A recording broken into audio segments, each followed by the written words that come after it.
The black pill ideology is becoming more popular on a daily basis, and a lot of people believe that it is a recent concept. However, nothing could be further from the truth. The black pill has been around way before any of us came into this world. History is littered with countless stories of people who were elevated to higher positions, and considered special because of their looks.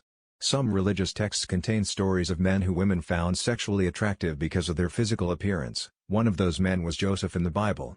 In the book of Genesis chapter 39, we are told in the 7th verse that Joseph's master's wife began to desire Joseph and ask him to sleep with her, but he refused. This was not just a one-time event, as we see in verse 10 where it is stated that she asked Joseph day after day to sleep with her. She literally became obsessed with Joseph and wanted to fuck him so bad.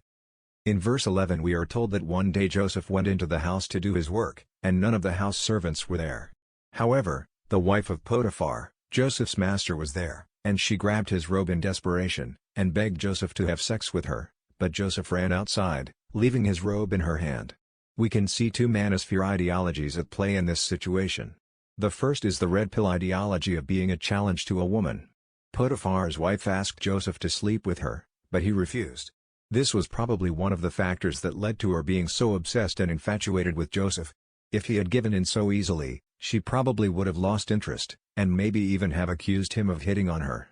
One might wonder why Joseph's master's wife began to desire Joseph, given that he was just a personal servant. The reason for this is clearly stated in verse 6. In this verse it states that Joseph was well-built and handsome, confirming the black pill ideology that a man's looks is the most important thing that women find attractive. Joseph was in very good shape, and was probably extremely good-looking, because he had to have been extremely good-looking for the Bible to make such a statement. We are not told, but he was probably also tall, compared to the people of his day. The combination of these qualities, coupled with the fact that he possessed the self-control to refuse to have sex with his master's wife, led to her becoming so obsessed with him that she begged him on a daily basis, to the point that she literally physically tried to take off his robe and fuck him. Another biblical example that confirms the black pill ideology is the case of Saul, the first king of Israel. In 1 Samuel chapter 10, when Saul was being made king, the Bible states in the 23rd chapter that when Saul was brought to the people, they could see that he was a head taller than everyone else. Recent studies show that nearly 60% of Fortune 500 CEOs are over 6 feet tall. In his book Influence, best-selling author and psychologist Robert Cialdini talks about the halo effects that attractive people have. People automatically assign positive traits such as honesty, talent, intelligence, and kindness to good-looking individuals.